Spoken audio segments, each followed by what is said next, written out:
You can be right or you can be happy. You can be right or you can be happy. With lower stress, some people have this thing about being right. It's almost a proving thing, as if they have to prove they're smarter or right. They might do this to build themselves up or to put others down. Or it could simply be a habit. Either way, it can drain joy and happiness from one's life. And it makes them a bummer to be around. At the simplest level, it can be seen in young children. My 14-year-old daughter seems to find great joy in proving her dad wrong. Parents, can you relate?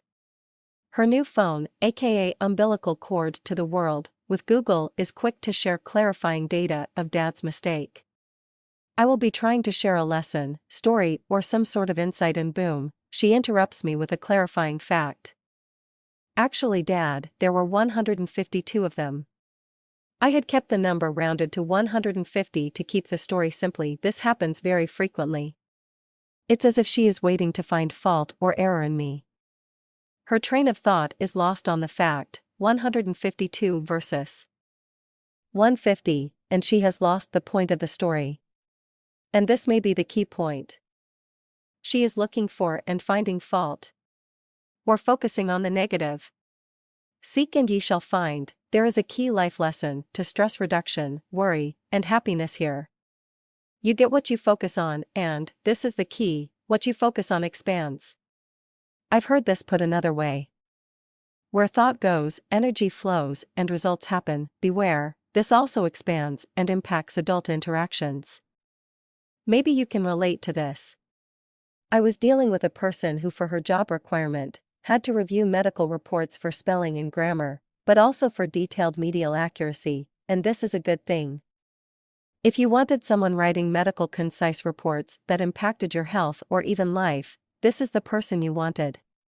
At a simple level, she was looking for faults and errors in these reports. After a decade of this sort of work, her relationships were shifting and she seemed more distant from many. She stated she felt isolated and distant from her friends and family, and she was much less happy. Some of her friends confided she was grumpy and had lost her spark for going out and having fun. She wasn't that much fun to be around, and her closeness with her spouse had diminished. As a question to you, how do you think she interacted with those around her, including family members who she was more comfortable and close to?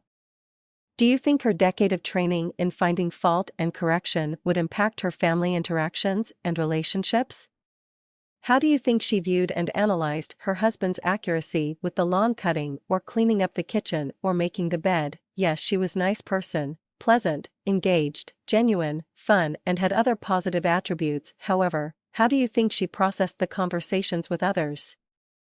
Do you think this would impact their relationship, where one was always finding faults, looking for the negative and proving them wrong with corrections?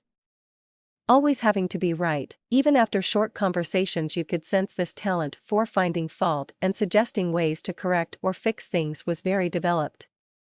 A good skill had started to work against her in her relationships. Going back to the key point, you can be right or you can be happy. You get what you focus on, and what you focus on expands. If you are always looking for fault, you will find it. And the more you look, the more you will find, and it becomes a self-fulfilling circle.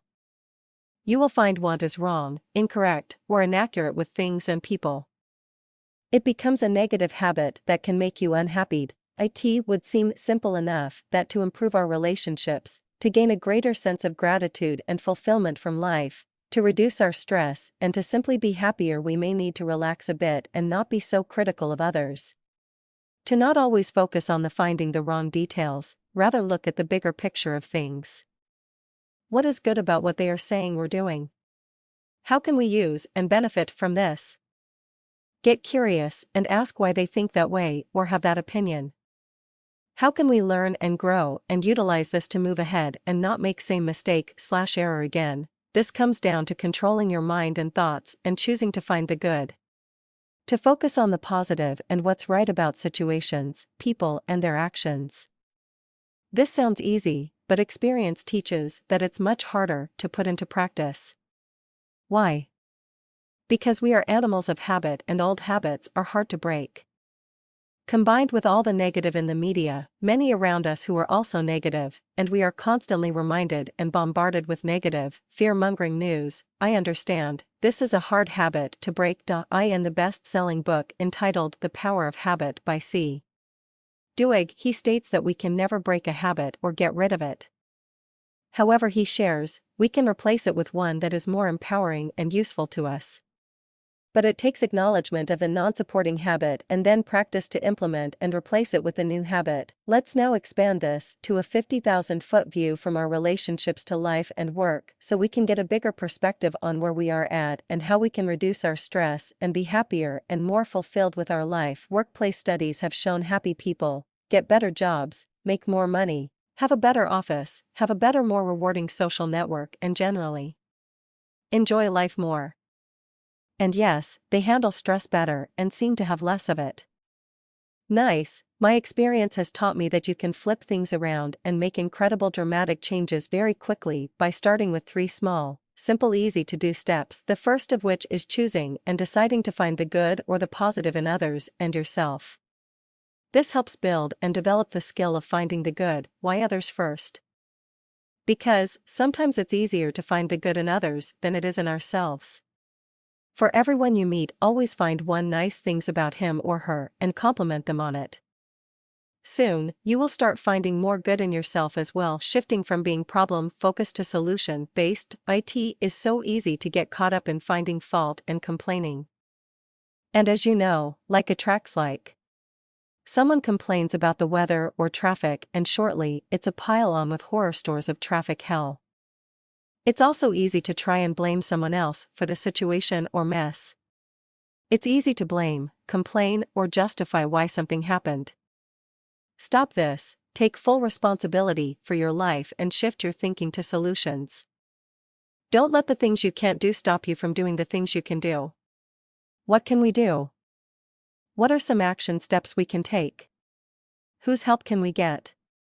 What other information or resources do we need?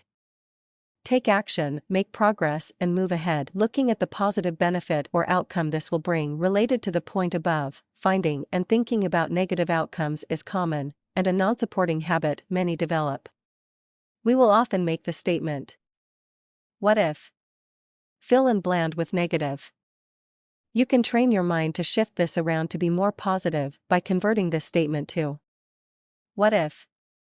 Positive outcome inserted here. To make this even better, follow it up with, and what's the worst that could happen? Usually this isn't too big of a deal. It also helps reduce any lingering fear or doubt. Ask others for their input and how they see the solution becoming a positive. Bonus tip, this may be the most important.